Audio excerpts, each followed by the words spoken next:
In late 2001, 20,000 people watched their life savings, their pensions, and their careers vanish in a matter of days. This sudden ruin was no accident of the market. It was a deliberate lie orchestrated by the executives at the very top of the company. To understand the damage, we have to look at how a facade of perfect health can be used to hide a terminal illness. In the 1990s, Enron was the pride of Houston, Texas. To the investors on Wall Street, they weren't just a successful energy company. They were the gold standard. For 6 years in a row, Fortune magazine named them America's most innovative company, praising them for reinventing how the world traded energy. This chart shows the scale they claim to reach. In the year 2000, Enron reported over $100 billion in revenue. That put them in the same league as Microsoft, despite Enron having about half as many employees. But the numbers were a mask. Enron was like a terminally ill patient who spent their time faking their own medical records to look like a marathon runner. By focusing entirely on the awards and the rising stock price, the public missed the signs of the rot growing underneath the surface. Enron stayed afloat using mark-to-market accounting. They'd estimate 20 years of future profit for a new project and record it right now as cash. When projects failed, they didn't take the loss, leaving hidden debt they couldn't afford to show. To keep the patient looking healthy, Chief Financial Officer Andrew Fastow designed a way to keep the bleeding off the books.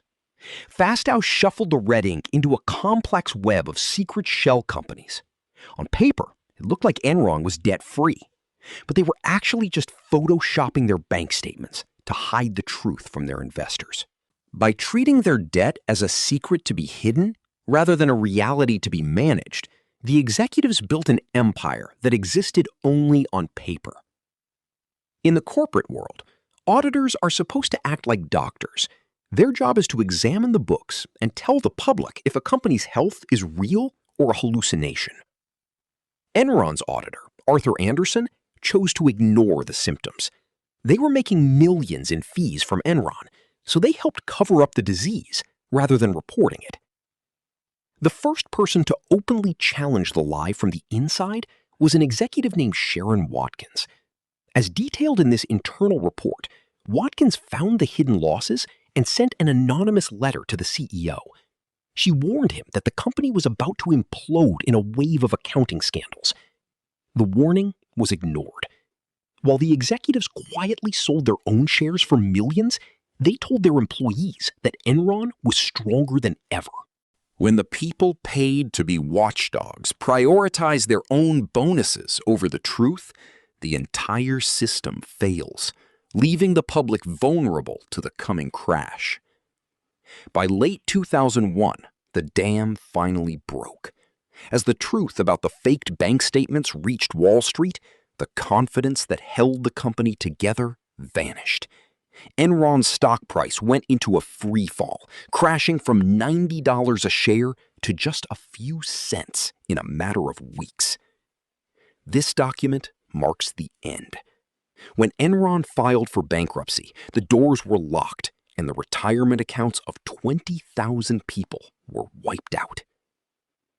When a company built on a lie finally hits the ground, the impact is felt most by the thousands of employees who kept the lights on.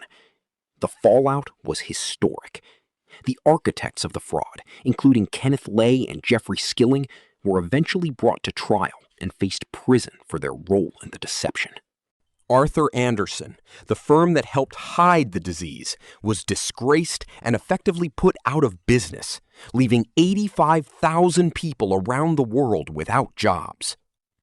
In the wake of the disaster, the government passed the Sarbanes-Oxley Act, a law that requires corporate bosses to personally sign off on their financial reports, making them criminally responsible for the truth.